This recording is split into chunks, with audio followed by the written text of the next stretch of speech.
Oh, hi, everybody. Ezra Levant here from Rebel News. What a delight to be in the chair for the live stream, something I don't do enough of these days. But it's good to be here. That probably means our regulars are afoot, doing fun things in the field. And with Sheila Gunn-Reid, who knows what that means? I sort of actually do know what she's up to. It'll be a bit of a surprise when she surfaces again.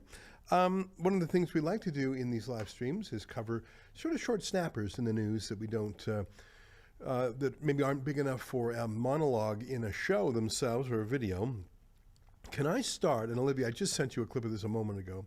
I want to start with some peppy, I'm not going to call it good news, but this is a very short video. It's less than a minute, and it's a campaign ad for the mayor for Los Angeles. And I don't live in Los Angeles. You know, 99% of the viewers of this program are not Angelinos. But you probably know a little bit about what's been happening in Los Angeles. It's a very blue, very Democrat city, hardcore left wing. LA used to be the shining city. Everyone wanted to go to California. It was the land of the future. It was Hollywood. It was the aviation business. It was so many exciting things. But here we are 50 years later, and it's about socialism, homelessness, drugs, illegal aliens, high crime. It's just a terrible place.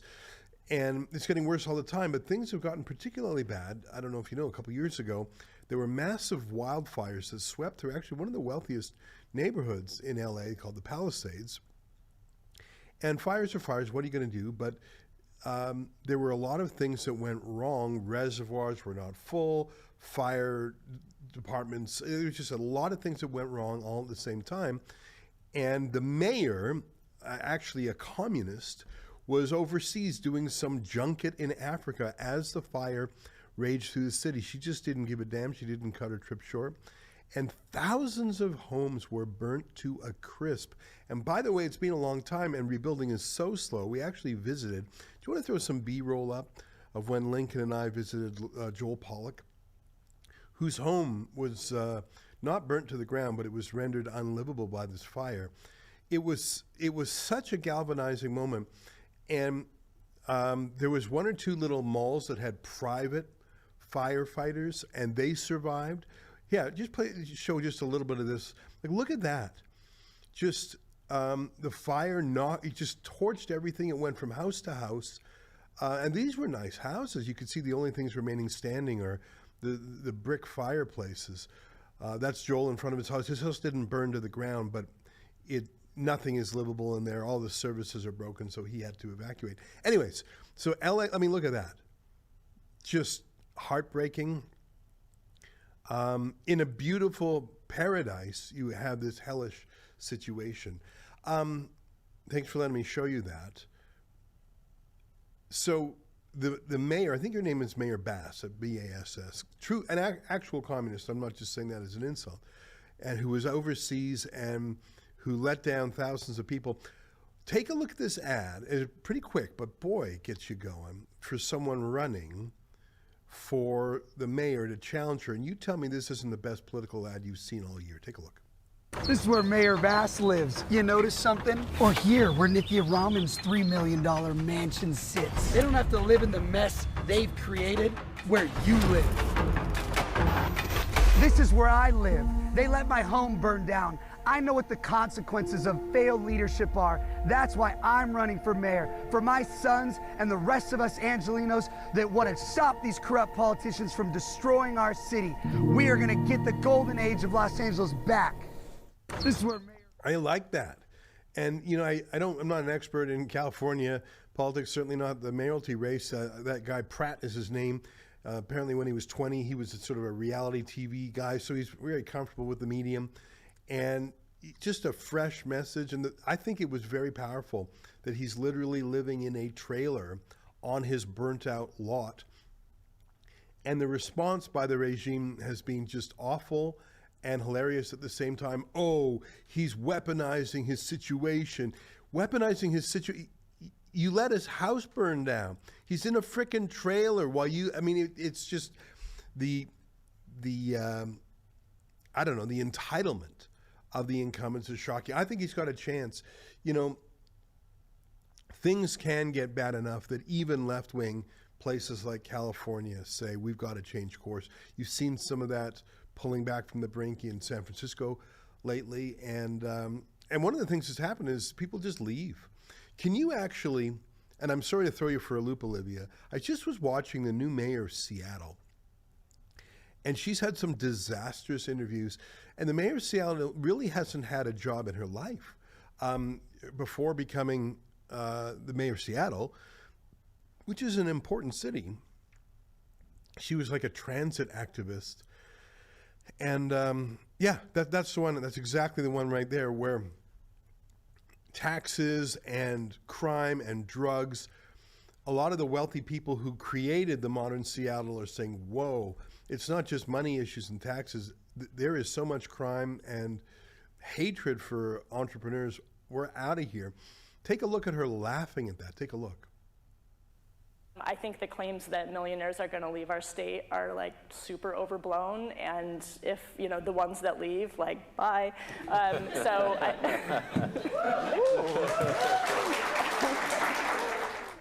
think. Bye.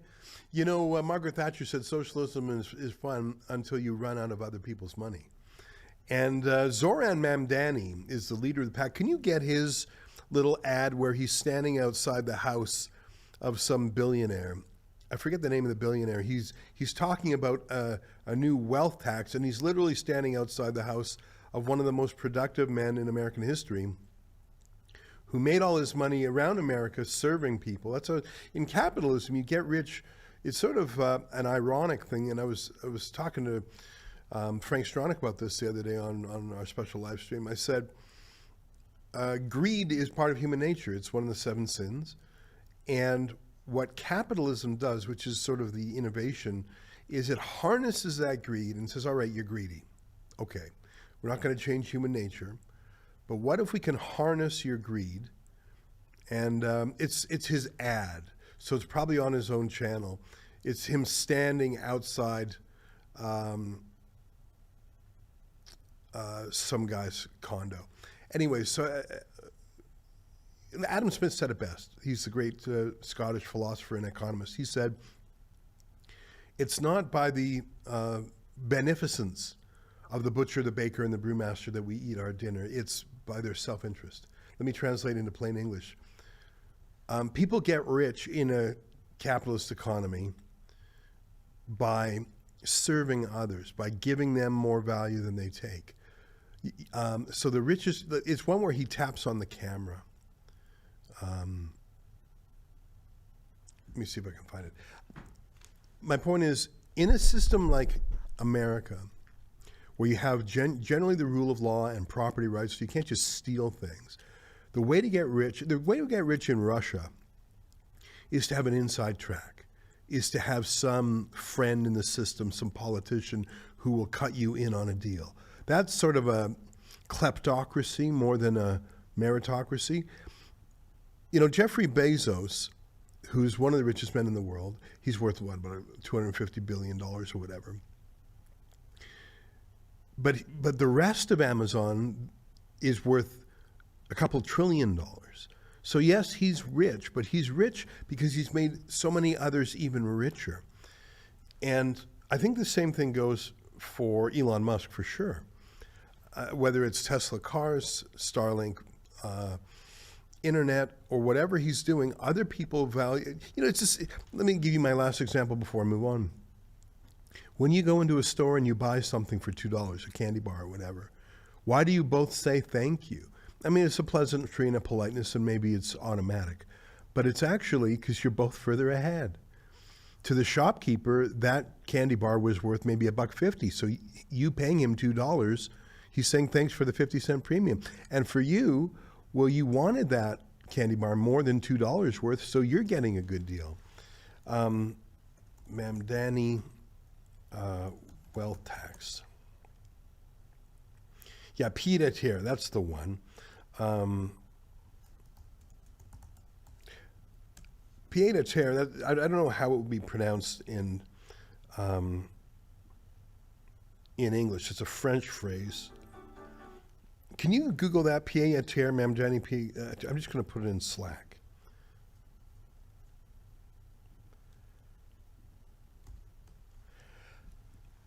It's really gross. Like he's hamming it up outside the particular house of a particular billionaire who's not some evil guy. He's a very successful guy. And Mamdani is basically saying, we're coming to get you. And yeah, I think that's the one there. Yeah, perfect, thanks. When I ran for mayor, I said I was going to tax the rich. Well, today, we're taxing the rich. I'm thrilled to announce we've secured a pied-à-terre tax, the first in New York's history. This is an annual fee on luxury properties worth more than $5 million, whose owners do not live full-time in the city. Like for this penthouse, which hedge fund CEO Ken Griffin bought for $238 million. This pied-à-terre tax is specifically designed for the richest of the rich, those who store their wealth in New York City real estate, but who don't actually live here. But even so, they're able to reap the huge financial rewards of owning property in, dare I say, the greatest city in the world. And most of the time, these units are sitting empty, since again, they don't actually live here. This is a fundamentally unfair system that hurts working New Yorkers. Now, it's coming to an end. This tax will raise at least $500 million directly for the city. It'll help fund things like free childcare, cleaner streets, and safer neighborhoods. As mayor, I believe everyone has a role to play in contributing to our city, and some a little bit more than others. Happy Tax Day, New York. You know, I don't know what Ken Griffin ever did to Zoran Mamdani. I'm just looking at his Wikipedia biography. Griffin is a large private donor to charities and nonprofits, having donated over $2 billion to charities so far. He started blah, blah, blah. He serves as umbrella from the arts for communities. COVID-19 donations, education, military and veterans, poverty, science and medicine. So he makes a lot of money. He gives a lot of money away. He has surely improved the lives of an enormous number of people. That's my point earlier, is unless you're a criminal, unless you're stealing in some way or embezzling in some way or have some inside track, which is a way. I mean, it's certainly how a lot of people get rich in Canada. But as far as I can tell, Kevin Griffin is just a guy who did really well, really smart investor. And there comes a certain point when you've got the mayor of LA being an outright communist, you've got the mayor of Seattle saying bye, and you got Zoran Mamdani saying, I'm going to make a rich guy famous, not because he's bad, but because he's good, because he's managed to give people something of value that so many people want. And I'm just going to bully him for the delight of the masses. I mean, there's a subtext to what Mamdani is saying there, which is we're not raising this money because we need the money, although they certainly do. But we're raising it as a punishment, like the disdain there and the tack, tap, tack, we're coming for you. He's not using tax as, okay, we have programs to spend, to fund. He's doing it conspicuously and deliberately and expressly as a form of class warfare. Ha-ha, we're going to suck it to him. Now, maybe, I don't know how much Ken Griffin's going to pay extra because Zoran Mamdani is targeting him. By the way, part of the United States Constitution, if I'm not mistaken, I'm not an expert in it, forbids what they call Bill of Attainders, which is an old-fashioned word which means you can basically pass a law against a very particular person, like the Get Ken Griffin Act. I'm not sure if that's in the Constitution. Yeah, that's in the Constitution. I knew it, and I'm not even an American. The U.S. Constitution expressly forbids Congress and state legislatures from passing bills of attainder, which are legislative acts that declare a person or group guilty of a crime and punish them without a trial. Yeah, that's just not the American way. That's sort of the opposite of the American way. That's sort of the communist way, and that is what is going on across America in these big cities. And that's exactly what we have going on. Yeah, go ahead, show that on the screen. That's from the U.S. Constitution. There's Article 1, Section 9, Clause 3, no bill of attainder or ex post facto law shall be passed. That's Latin for after the fact. Thank you. You have a bunch of left-wing millennials who have led privileged lives. I don't know if Zoran Mamdani has actually ever worked. I know he comes from a rich family, just the same as that mayor of Seattle. I think she married into a rich family. I can't recall without checking. They've never had to make a payroll. They're not working class. They claim to represent the working class, but there's nothing working class about them. They would find working class people gross, especially anyone that would work in an extractive industry like mining, anything with too many emissions, anything that's too masculine like construction. So you have this generation of millennial communists, in some cases allied with Islamists, and they are taking over these amazing cities like New York and Seattle, and they've run through San Francisco, and the place is decrepit. Hey, can you find that cop that Avi Yamini and I bumped into in San Francisco? He's an Asian American cop, and we managed to get him to talk on the record about the state of decline in San Francisco. That was part of Avi Across America. Our friend Avi Yamini from Australia took an RV across America during the election. It was actually a very exciting trip. And I flew down a couple times to see him in different cities. And we went to San Francisco. And, pump it up. You just play a minute of this. I want to show you. There's the cop there. Yeah, just play some sound up. Just give people a couple minutes. I couldn't believe how old the cars were. They looked like movie props from the 80s. Yeah, go ahead.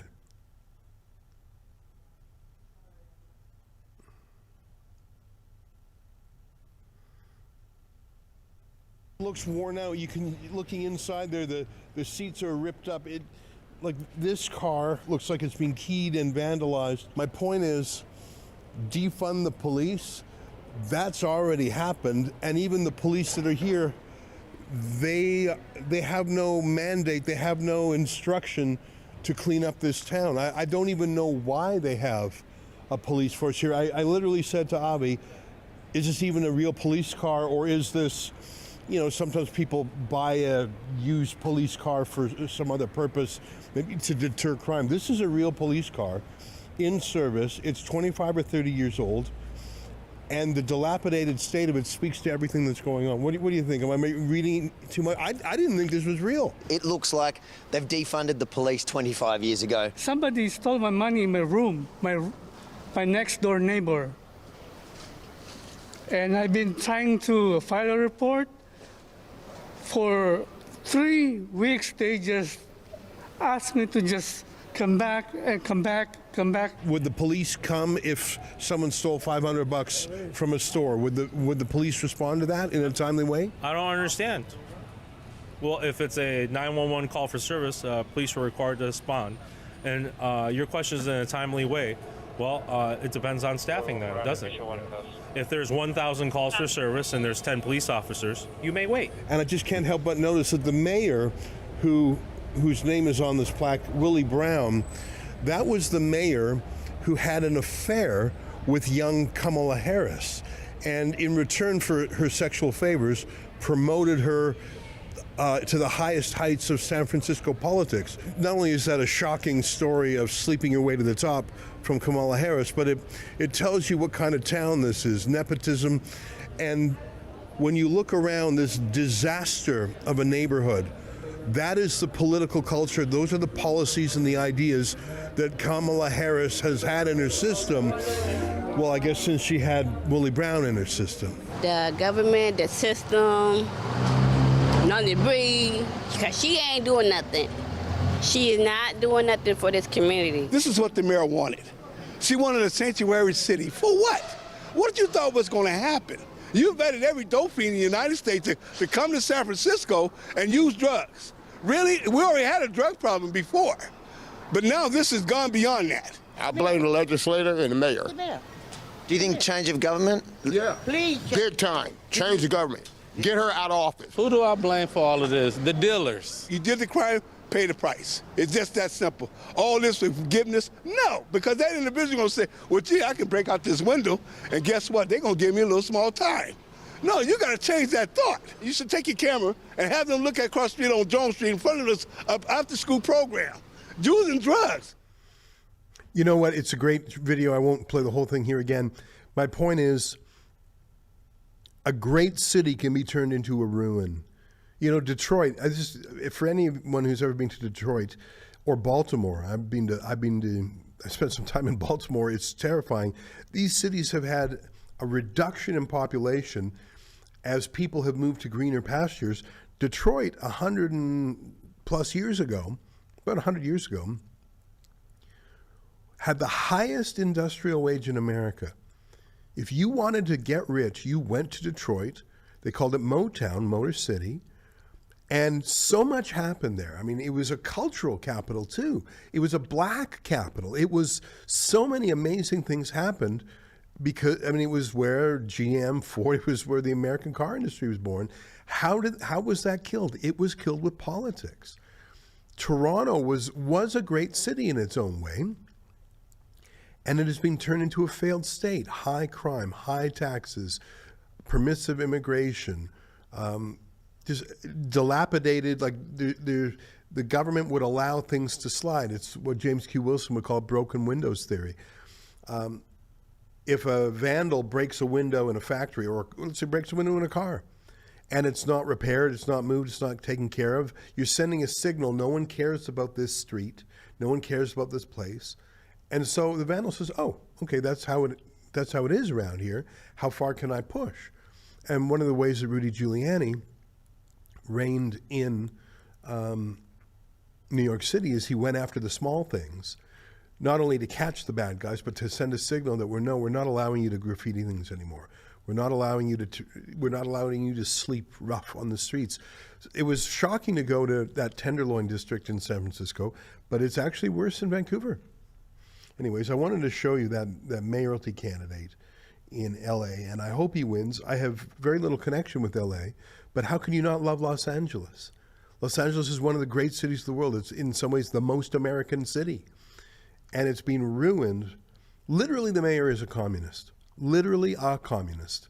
And she was on some junket in Africa when half the town burned down. Just crazy. All right. Thank you for letting me talk about it. That all came from, I wanted to show you that ad. Let's talk about our own country now, because in many ways we have it even worse.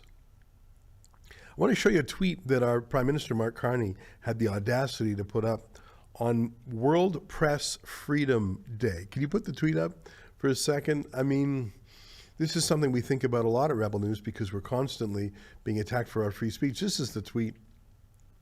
Journalism empowers us with the truth and protects our democracy.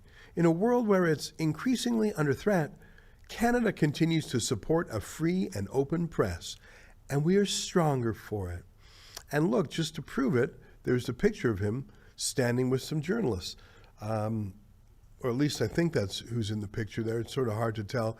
They're just as likely his press aides. And really, what is the dividing line between someone who's on the government payroll working for Mark Carney and someone who's on the government payroll at the CBC working for Mark Carney, reporting on him? So you've got both ends of the connection. You've got, hi, I work for Carney. I'm his press aide. Hi, I work for Carney. I'm at the CBC. Let's tell a beautiful story together. I mean, seriously, that's what it is. I used to say it as a joke, but now it's more of a prophecy. Soon there will be a time when in Canada there are only two kinds of journalists, those paid for by the government and those banned by the government.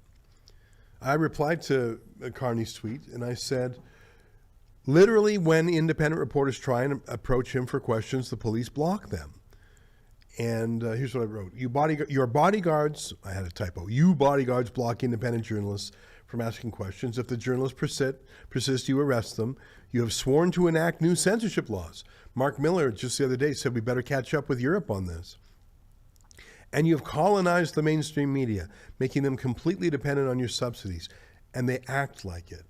And that's the worst thing is, you know, I'm old enough to know that 20 years ago, if suddenly the government had become the number one payer of journalists in the country, and I mean actual cash payments to publishers per capita, there would have been a revolt by the publishers themselves, by the journalists themselves, by the press organizations, the NGOs.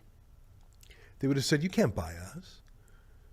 Well, that's if it would have happened in a thunderclap. But what if it happened a little, and then a little more, and then a little more? It's like the old adage about, you throw a frog in hot water, it'll jump out, but you slowly raise the temperature, and it'll do nothing. It'll stay there and boil alive. It's a terrible image, but it's a popular one.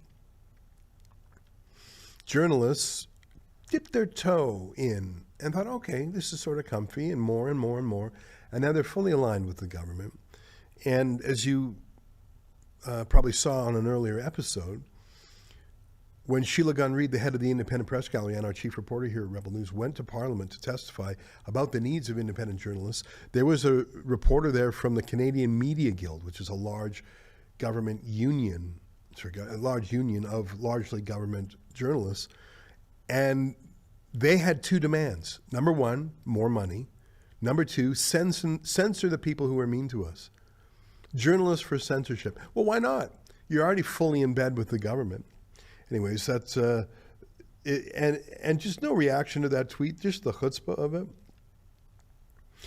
Speaking of chutzpah, I want to show you a great tweet by my friend David Legg about the Chief Justice of the Supreme Court. And like I say, it's all in the family.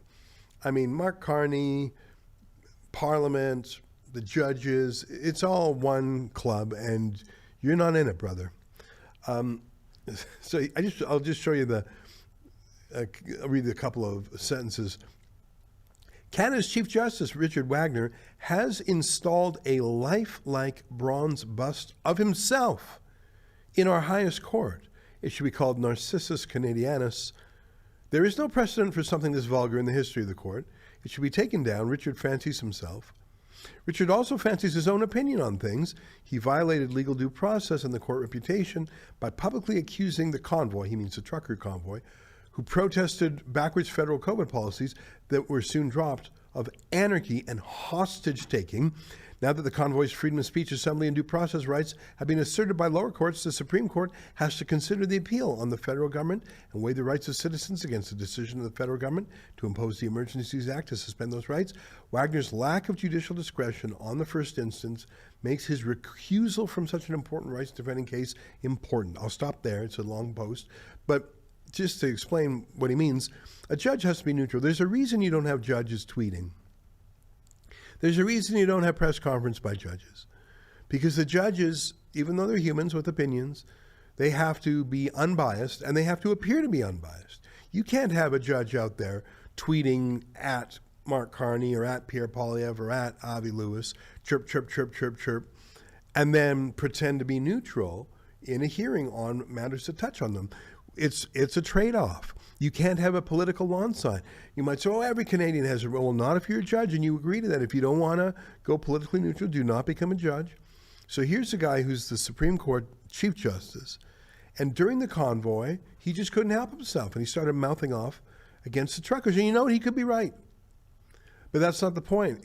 We know where he stands now. So how on earth could he possibly preside over an appeal on those same matters? And this is not a moot question.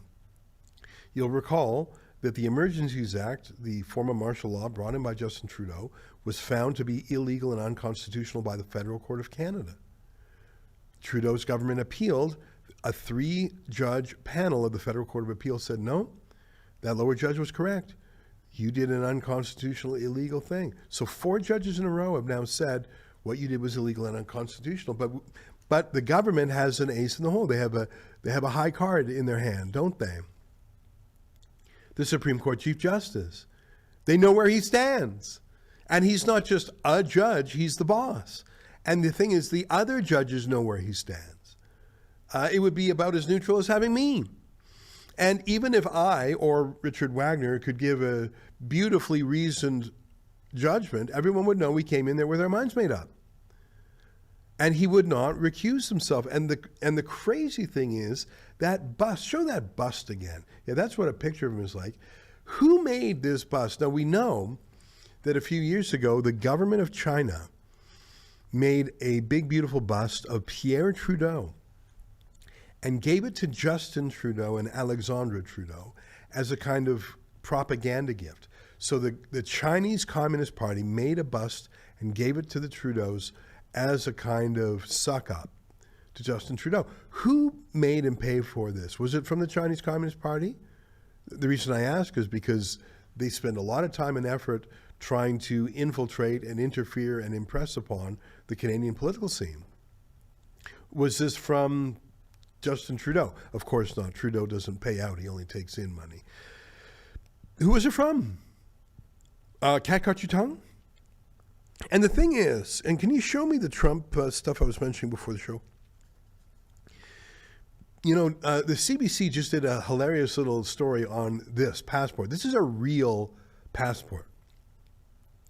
There's a bunch of commemorative stuff coming out this year for the 250th American anniversary. You know, July 4th, 1776. Believe it or not, it's going to be 250 years in just a couple months. So Trump is in a new passport. There's going to be a coin. I understand that Trump will sign the money. If you look at your paper money, there's signatures on it. In fact, Mark Carney, his signature was on the Canadian money when he was the Bank of Canada governor. But of course, every federal employee reports to the president. So Donald Trump says, no, I'm going to sign those bills. Thank you very little. And he's going to do it. And, you know, that's part of Trump. Trump's thing has always been to name things: Trump Tower, Trump Place, Trump Plaza, Trump whatever. Like, he's got a ton of things he calls Trump University, Trump Force One. It's part of his shtick. So I don't think anyone's surprised. And by the way, if you're on the left and you've spent decades renaming things, like in Toronto, they renamed Yonge Dundas Square Sankofa Square. They renamed it after a slave trading tribe in Ghana, which is really weird. So if you're on the left and you believe in tearing down statues and renaming things, well, why can't, you know, Ryerson University, they renamed it Toronto Metropolitan University, just destroying any remnant of character or you know, authenticity. Just Toronto Metropolitan Museum or University. I mean, it just couldn't be more soulless. Anyways, so if you're on the left and you tear things down, you can't really object to Trump putting his name on everything. But of course, the CBC laughs about it. I watched a little clip of them. But where is the laughter and the ridicule at the pomposity of the Chief Justice? The thing about Trump is everyone knows who Trump is. We've known who he is. I mean, he's turning 80 this year. Everyone has known about Donald Trump for a very long time. They know who he is, his personality style, and that he's over the top, that he's larger than life, and that he's a promoter. I mean, Trump embraces that. But I don't think we knew that about Richard Wagner. And a bronze bust of himself at his own building, his own office, and keeping it a secret who paid for it. Where is the CBC taking a run at that? Yeah, where are they taking a run at that? Speaking of our rulers, Mark Carney was in, I think it was Yerevan, Armenia. And he was there meeting with European leaders. Mark Carney will not sit down for negotiations with America on our most important trade deal, but he'll go to Europe and meet with the little countries, including, I think it's Estonia, where Kaja Kallas, one of the spokesmen of the European Union, is. Like, the European Union is a funny thing. It's not quite a country, but it has many of the trappings of a country. Labor mobility amongst the different countries. Most of them use the euro as their money. There's a European Parliament that issues laws that are binding in all the European countries. So it sort of is a quasi-country. There are still local legislatures in each of the countries, but more and more it's a global country. And it's the worst of all worlds, because the worst policies drive, I mean, it's very hard to build a wall against bad policies. Hungary has tried for a while, Poland too. So anyways, Mark Carney, who is very, very, very much against joining the United States, goes there and talks about joining the European Union, which is just absurd. I mean, if you think it's bad having people write laws for you in Ottawa, let's say you're in Vancouver or Iqaluit or St. John's or Calgary, and a law is passed in Ottawa and your region didn't have any say in it. That's frustrating. But imagine having laws written about you in Brussels, Belgium. That's how it works in the European Union. Anyways, Mark Carney was over there for some reason. It's just part of his whole poke America in the eye thing. And here, just listen to him say a few words about the importance of Europe. And just stop and think for a second about the world in 2026 before I play the clip. China is on the rise, or is it? I don't know. It's certainly militarily on the rise. It's economically on the rise. It's diplomatically on the rise. There's no denying it. America is still bigger, stronger, faster, but I don't know how it's going to end. But China is vigorous. America under Trump is reviving itself, certainly militarily and economically too, I would argue. When you think of what is the future, do you think of Europe? Mark Carney does. Take a look. In the Caucasus, in the Baltics, in Ukraine, across Europe, and also because of the immense potential for our partnerships to build a better, more prosperous, sustainable, and just world for our citizens. And I'll close with this. It's my strong personal view that as the international order will be rebuilt, but it will be rebuilt out of Europe. And so I'm very appreciative of the symbolism of this invitation. Thank you. Do you think that the world is going to be rebuilt out of Europe? You know, I'm going to be devil's advocate for a minute. Donald Trump doesn't need me to be his translator. But remember about a month ago when Donald Trump asked for allies to help him secure the Straits of Hormuz, that's the Persian Gulf sea lanes from which, 20% of the world's oil flows. So the oil in the Persian Gulf, so that's not just Iran, it's Bahrain, I think, and Oman and UAE and all these little countries. I'd have to look at the map to make sure I'm getting the countries right. But a lot of oil goes out there. And most of that oil goes to China and India. And some of that oil goes around to Europe. I don't know if there's much at all of that oil that goes to America, because America these days is actually quite a large net oil exporter. Some OPEC oil comes to Canada, if you can believe it. Anyways, so Trump is over there. He's got a couple aircraft carriers, there is a 3. And he and Israel's Air Force are just pounding away at Iran. And then there's the question of the Strait of Hormuz. That's this narrow passage where all these oil tankers have to go through. And like I say, these are primarily oil tankers that service China, India, parts of Asia, and Europe. It's not an American thing. So Trump says, hey, can I get some help over here? Hey, NATO, can I get some help over here? And all the NATO leaders sort of say, no, that's not our war. We're not going to be dragged into it. Now, there's some truth in it, but actually, the oil is European oil, and the missiles that Iran is firing, I think they can reach Europe now. I know they can. So it sort of is Europe's battle, and even if it's not Europe's battle right now, Iran has said explicitly that it intends to build a nuclear weapon. So that certainly would be a European problem in 1, 5, 10 years, however long it would take. So Trump said, hey, fellas, my dear allies, and by the way, America has, 50 bases in Europe? Actually, what am I saying? They have 50 bases in Germany alone. They have 45,000 troops in Germany alone. There are U.S. troops stationed in the UK, in Spain, in Germany, in Turkey, in Italy. Maybe you've heard of Aviano. In Sirlik, Turkey. There's U.S. bases across Europe, which not only help defend Europe, but they pump billions of dollars into Europe. You have a military base, like the American military presence in Germany, as in they never left after World War II.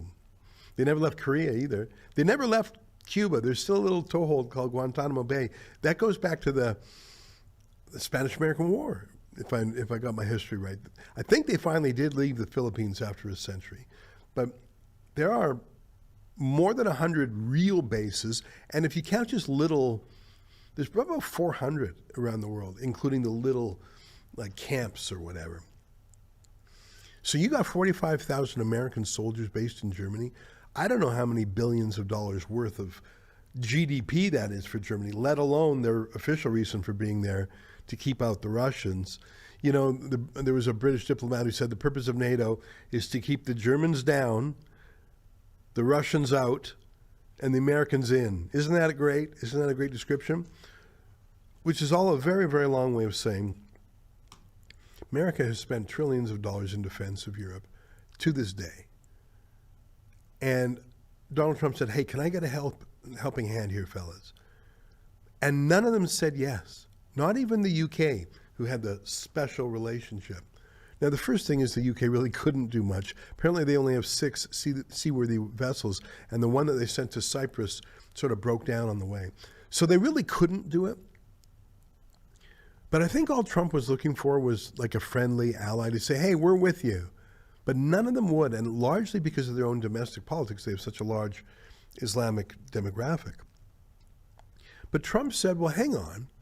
You don't want to get involved into a war. You don't want to get dragged into a war that's not yours. Okay. Then why have you been asking America to pay for Ukraine's war to defend against Russia's invasion?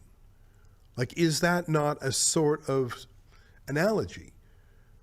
America didn't start the war between Russia and Ukraine. It's so far away from America on the map. There's not a lot of ways it affects America pragmatically, but America has spent more than $100 billion, and depending on how you count it, as much as $300 billion fighting. In fact, it's really the only reason that Ukraine has survived. So put yourself in Trump's shoes, and America has been spending, and Trump sort of said he would end that war and get out of it. Well, it's been more than a year and Trump hasn't. And he's sort of trapped in there, and he's spending all this money. And he is the reason they have not fallen, because he provides all sorts of technology. Now, the Ukrainians are developing some drone technology on their own, which is quite impressive. But without America, they would have fallen. It's just a fact. So you refuse to help Donald Trump, even rhetorically. Like, all Trump wanted is for a few allies to say, we're with you. Instead, they all made ostentatious speeches about how they would never help in this war. And that's a very long way of saying you can't fight your own war in Europe. You won't help solve the problem in the Middle East. There was this hilarious meeting, I forget if it was in London or in Paris, where all these countries, including Canada, said, as soon as the war is over, we've got big plans for the Strait of Hormuz. Yeah, that's not called leading, that's called following. And I'm pretty sure if Donald Trump spends billions of dollars beating Iran, it's going to do whatever the heck it wants in the Persian Gulf, and it's not going to listen to the Europeans who did not help him. In fact, Javier Milei, the president of Argentina, was rhetorically supportive, said he would help. I don't think they were able to muster the ship, but he gave enough friendly help rhetorically to Trump that Trump has sort of returned the favor. I won't go down that alley now, but I got one word for you: Falkland Islands. Let's see if the UK can defend that on their own. By the way, the Falkland Islands is 100% ethnically British. It's not a colony. There's no Argentinians there. They barely retook it 40 years ago under Margaret Thatcher. They could not retake it now, I'm certain of it. Certainly not without American help. So I'm not sure if getting tough with America is that wise. Did you have another clip of from that same meeting from Mark Carney? Yeah, I think there's one about Canada being the first non-European country to join the forum. Let's take a look. I'd like to say thank you again for the invitation. I do think that it is fitting that Canada is the first non-European country to join this forum, as we are the most European of non-European countries. We share a triple alignment of history, of values, and trust. Our histories are deeply intertwined. I'll refer back to the water analogy that we just witnessed with the opening ceremony, but it's personified by tens of millions of Canadians of European descent, including more than 60,000 Armenians. Our shared values are born of that common history: freedom, rule of law, democracy, pluralism. And these values shape our relationships, determine our priorities, and point to our common future. Canada has consistently stood up for these values, including in recent years. From our membership of the Coalition of the Willing as one of the largest per capita contributors to Ukraine, to our leadership of the NATO Brigade in Latvia, our intensifying cooperation with the Nordic countries, UK and Germany, on Arctic security, and our role as the only non-European participant in the European mission in Armenia. We're demonstrating not just the strength of our values in defending the rules-based international order, as you rightly mentioned, Antonio, but also the value of our strength. You know, that phrase, rules-based international order, I really didn't understand what that meant until the last year. I mean, I heard it a lot. Because what rules are you talking about? Can you tell me what rules? Is there like a master document? Is there like a world constitution? Is there a world government? Is there a world police that you would send in if someone broke these international rules? Countries can have treaties between them, you know, a trade treaty, a military alliance like NATO. But what is a rules-based international order? I think it actually is code for what a weak country does to tie down a strong country. They try and get the strong country, they appeal to its better angels. Okay, well, that doesn't work with China or India. They don't care about, you know, soft power. They just are worried about military matters, economic matters, resources, population, civil war, whatever, terrorism. A rules-based international order is code for, can we stop America from doing what we know it can do because of its military might, its economic might, and its global presence? I mentioned earlier the 100 formal U.S. military bases and the 400 smaller bases around the world. America can do whatever it wants, whenever it wants, anywhere it wants. Each of those aircraft carrier groups is a massive air base with more military firepower than most countries in the world have for the whole country. And that's backed up by a massive economy. And even within that economy, the use of the dollar as the international standard of transaction, the use of the banking systems, the SWIFT system of clearing checks. I mean, to do business in the world without using U.S. banks or U.S. dollars is an enormous impediment. And you know this by what Russia has had to do, being cut off to the world. And it's even, I don't know if you've seen recently, daughters of senior Iranian officials, so these are religious extremists in Iran, their daughters dress in modern revealing clothing and party like influencers in LA and Miami.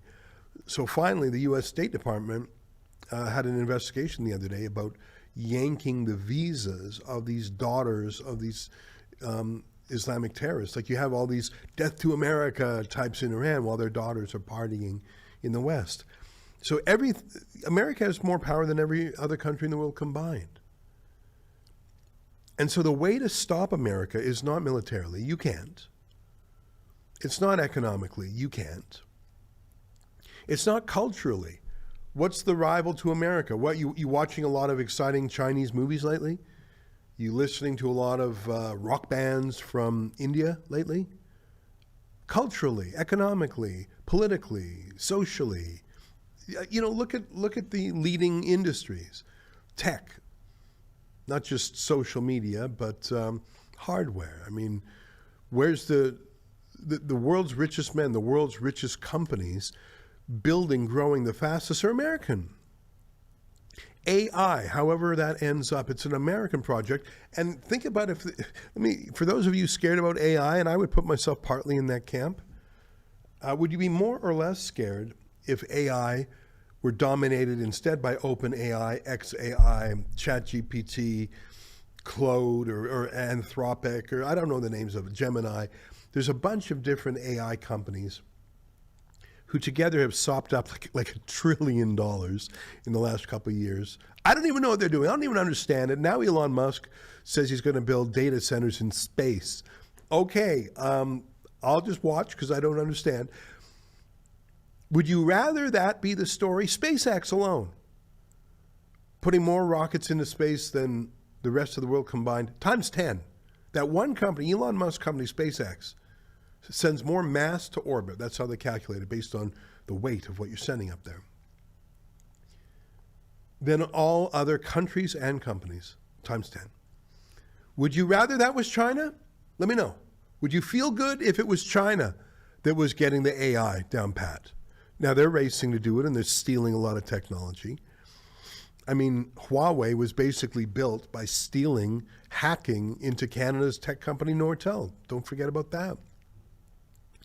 So when I hear rules-based international order, when I hear we're going to remake the world from Europe, when I hear Mark Carney say we're going to pivot towards China, China's our strategic partner, we're going to have a new world order. First of all, no, you're not. You're trying to bring together every counterweight to America. You're allowing China into our country. You know, he said he's allowing 49,000 Chinese vehicles into Canada. He went over to China to lobby them to buy our stuff. He didn't come back with anything other than a promise to buy their stuff. To buy 49,000 cars a year. So the rules-based international order means one thing. Can we get the United States to stop doing what it wants to do, what every other country would do?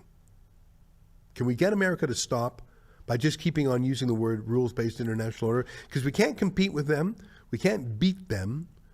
Maybe we'll just plead. I see a super chat. P. Schofield says, if the world is going to be rebuilt out of Europe, fat chance, perhaps America should send an invoice to Carney's EU for the Marshall Plan, $13 billion and 80 years of accrued interest. Yeah, the Marshall Plan was just astounding. It was rebuilding Europe, and there was an American self-interest to it, keep Europe in a Western alliance. I mean, because there were communists in Italy and communists in Greece, and there was a real communist threat. The Cold War was real. And the Soviet Union really did try to foment demoralization and destabilization in the West. Can you Google Yuri Bezmenov and get one of his speeches? I want to play about 2 minutes of Yuri, Y-U-R-I, Bezmenov. Yuri Bezmenov was a KGB agent. I think he was stationed in India, if memory serves. And he defected. Yeah, that's a shorty there. And maybe that's good enough. Yeah, let's start with this shorty, and if we need more, we can get more. Here he is explaining how the KGB thinks about the West. And this is about 30, 40 years ago, about 40 years ago. Take a look. Useful idiots, the leftists who are idealistically believing in the beauty of Soviet socialist or communist or whatever system, when they get disillusioned, they become the worst enemies. That's why my KGB instructors specifically made the point, never bother with leftists. Forget about these political prostitutes. Aim higher. But to eliminate the others, to execute the others, don't they serve some purpose? Wouldn't they be the ones they rely on? They serve purpose only at the stage of destabilization of a nation. For example, your leftists in United States, all these professors and all these beautiful civil rights defenders, they are instrumental in the process of the subversion only to destabilize the nation. When their job is completed, they are not needed anymore. They know too much. Some of them, when they get disillusioned, when they see that Marxist-Leninists come to power, obviously they get offended. They think that they will come to power. That will never happen, of course. They will be lined up against the wall and shot. But they may turn into the most bitter enemies of Marxist-Leninists when they come to power. And that's what happened in Nicaragua. You remember most of these former Marxist-Leninists were either put to prison or one of them split, and now he's working against Sandinistas. It's the same pattern everywhere. The moment they serve their purpose, all the useful idiots are either be executed. I want to show you, it's a long interview. I think it's actually more than an hour. Can you play, I just sent you a clip, Olivia. He talks about the stage of demoralization. How do you beat America asymmetrically? I just finished ranting about how America is the biggest, toughest, richest, smartest, most important country in the history of the world. I just said you can't beat it. Well, I wasn't quite right, because you can get it to undermine itself. You can demoralize it. Can you play a minute? Now, the clip I sent you is too long to play in its entirety. Can you play like 60 seconds of demoralization? And I never understood. I first encountered these videos probably 20 years ago. And I never really thought, well, come on, demoralization. You can't demoralize the West. And then the last year I've watched Tucker Carlson, Candace Owens, and that whole fake, they're fake America first. They say they're America First as a kind of Trojan horse to get into your brain, and then all they do is demoralize. And that's what's interesting. I mean, when Tucker was at Fox News, he was not a demoralizer. He was a builder-upper. He was a cheerleader. He was pro-American, and he supported a strong America. But you'll note that Tucker Carlson, since he's been on his own and he's been a demoralizer, he never has solutions. He only is a terror downer, a smearer, a defamer, and his goal is so obviously to make American patriots and American conservatives and Trump supporters demoralized, to give up, to make them confused, to make them lose their passion, to muddle. Here, listen to a little bit of Yuri Bezmenov say this. It was incredible to me. I did not believe it when I first heard this, but now I see it everywhere. Take a look. So, on the stage of demoralization, obviously there are tendencies in each society, in each country, which are going to opposite direction from the basic moral values and principles. To take advantage of these movements, to capitalize on them, is the main purpose of the originator of subversion. So we have religion, we have education, we have social life, we have power structure, we have labor relations, unions, and finally we have law and order. 1, 2, 3, 4, 5, 6. Okay? These are the areas of application of subversion. What it means exactly? In case of religion, destroy it, ridicule it, replace it with various sects, cults, which bring people's attention, faith, whether it is naive, primitive, doesn't really matter.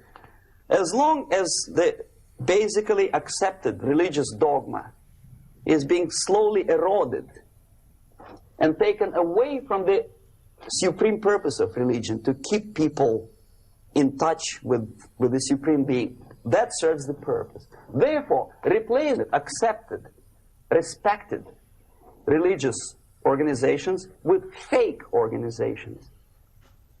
Distract people's attention from the real faith and attract them to various different faiths. Education. Distract them from learning something which is constructive, pragmatic, efficient.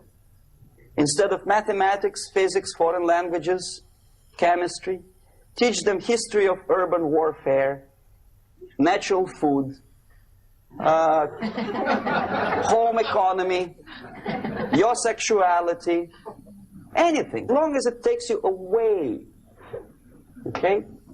Social life. Replace traditionally established institutions and organizations with fake organizations. Take away the initiative from people. Take away the responsibility from naturally established links between individuals, group of individuals, and society at large, and replace them with artificially, bureaucratically controlled bodies. Instead of social life and friendship between neighbors, establish social workers institute. You know, you can see it's a very long lecture, and we just dipped our toe in it for a second there. But he talks about shaking the faith in America. And you know, one of the most damaging things that Tucker Carlson did, can you call up the clip where he said he hates Christian Zionists?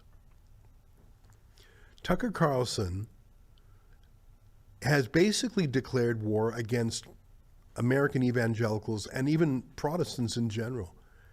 And it completely shocking. I mean, of course he's declared war against Jews, but he said he hates nothing more than Christian evangelicals. And I'm just thinking, what are you doing?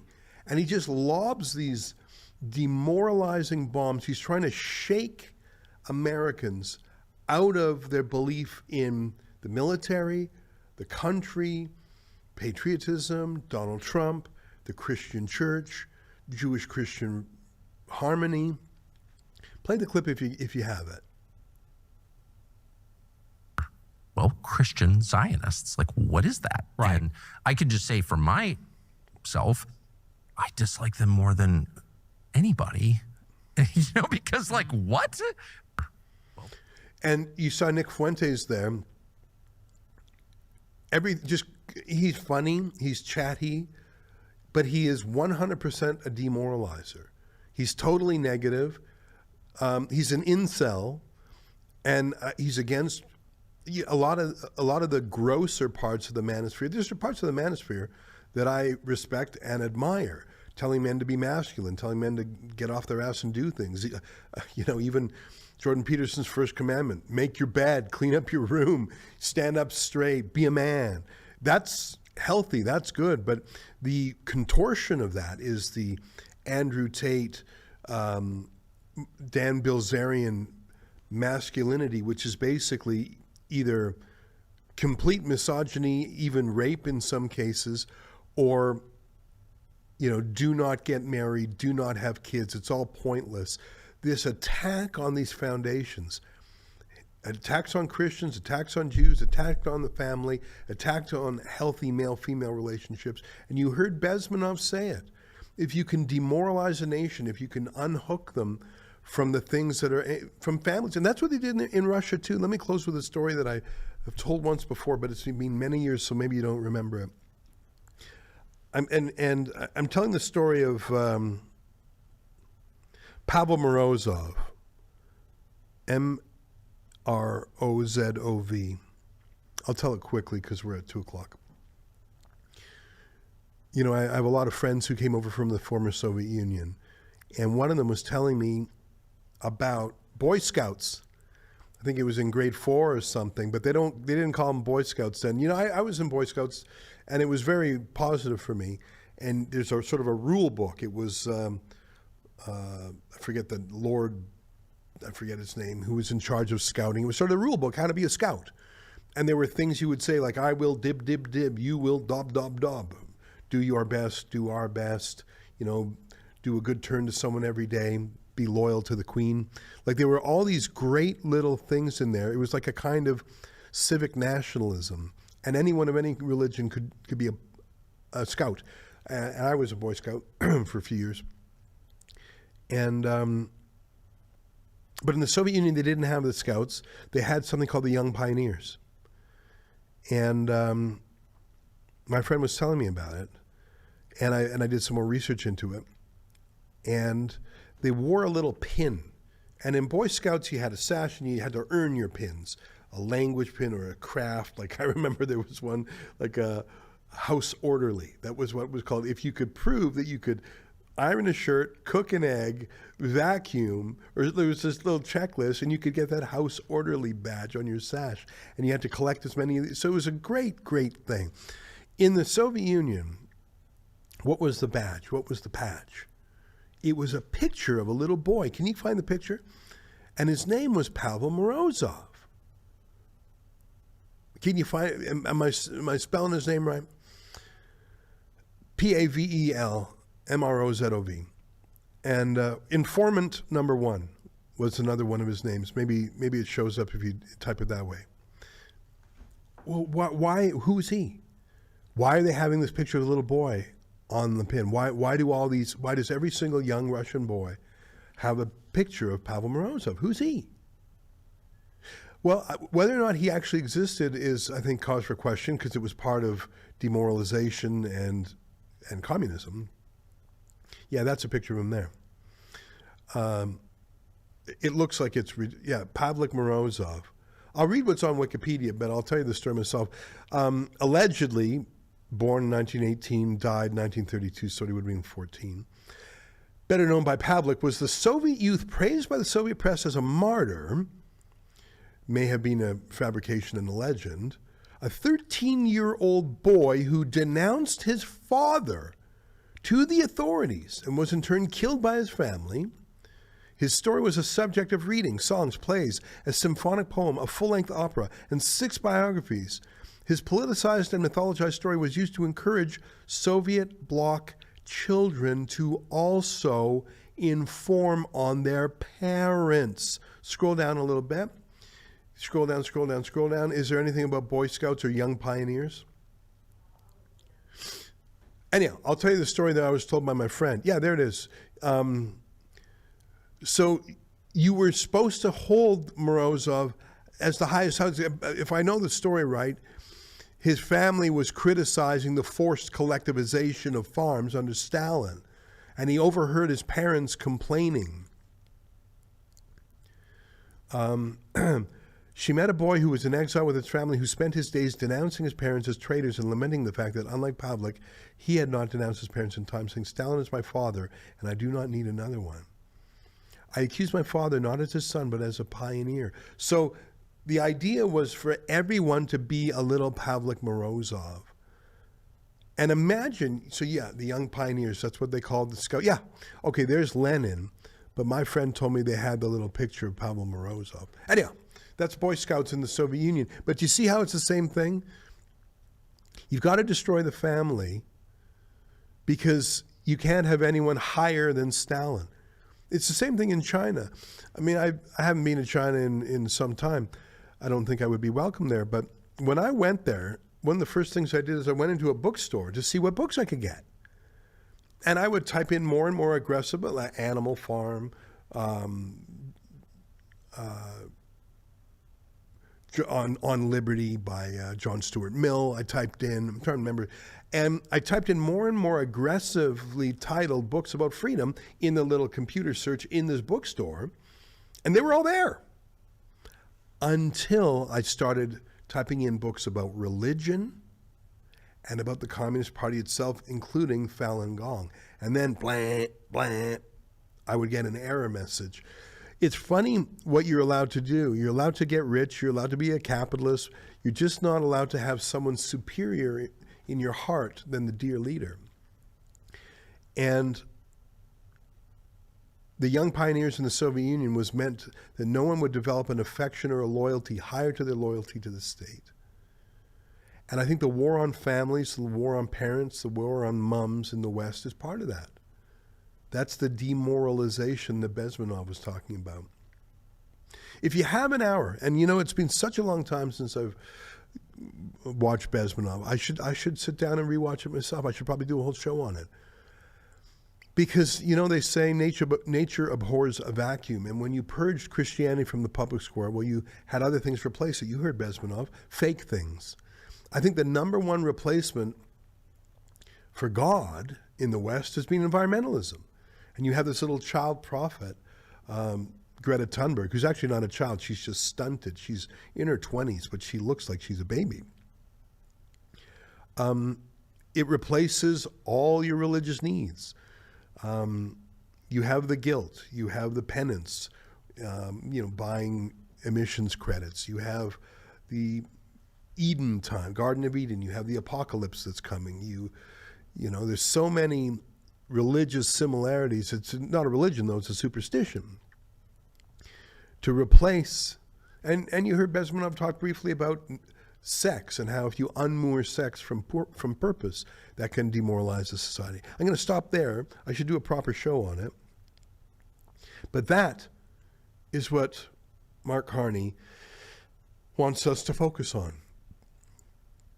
Mark Carney doesn't want us to rededicate ourselves to our principles or our allies or our national interests.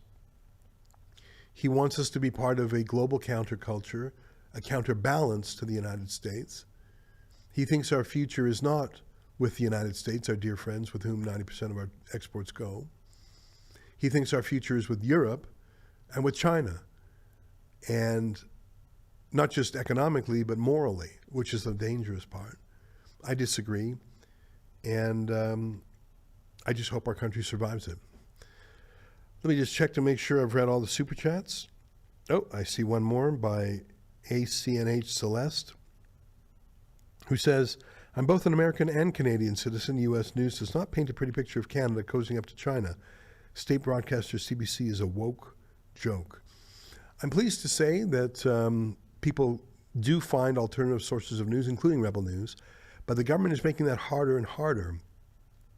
As you know, the government said to Facebook, you either pay $100 million a year or we punish you for linking to Canadian news without making the payments. And Facebook says, you're crazy. We're not going to do that. When we link to someone that's a favor to them, we sell that as an ad. We're not doing that. So Facebook has blocked, Facebook and Instagram have blocked all Canadian news. Which, who does that help and who does that hurt? That hurts startups, grassroots independence. It helps, favors incumbents by destroying those startups. So the CBC doesn't care if you can't find them on Facebook. They're the CBC. They have $1.5 billion a year to propagandize. Little startups need Facebook and Instagram to get viral moments for free. So in Canada, we really are being censored and silenced. As I said an hour ago, soon there'll only be two kinds of journalists in Canada, those paid by the government and those banned by the government. That's our show for today, but I want to read for you a script for Rumble. Is this a good time for that? Let me tell you something about Rumble, my friends. They pay us an ad. Quick question, how much control do you actually have over your money right now? Technology has changed everything, and now it's changing how money works. Crypto started as a niche, but now it's going mainstream. Faster payments, more control, fewer middlemen. This isn't hype, it's just where things are going. And getting started today is easier than you think. That's where Rumble Wallet comes in. With Rumble Wallet, you can buy Bitcoin, hold dollar-backed stablecoins, even own digital gold backed by real gold, all in one place. Setup is simple. It connects with MoonPay, so you can use your debit card, credit card, or bank account and be up and running in minutes. Start small. $10, $50, $100. It is not about the amount. It's about getting in early and understanding what's coming next. And once you're set up, you can even tip your favorite Rumble creators. How much fun is that? So do this now. Scan the QR code or click the link in the description and download Rumble Wallet. From there, you can set up your wallet, tap buy, and you're in the game. Take control of your money. Get started with Rumble Wallet today. We love Rumble. And by the way, they are free speech advocates, and we are grateful for that. That's our show for the day. Until next time, on behalf of all of us at Rebel World Headquarters, to you at home, goodbye, and keep fighting for freedom. The Europeans' expectations are pretty high from Canada about energy, critical minerals, things like that. Do you think there's a risk of a mismatch between some of those projects involve the kind of infrastructure that can generate local resistance and NIMBYism, call it what you will?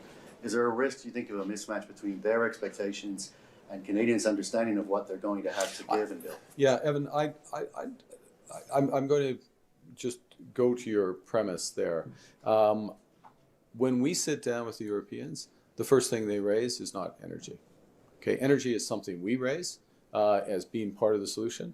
They do raise critical minerals. They do raise defense cooperation.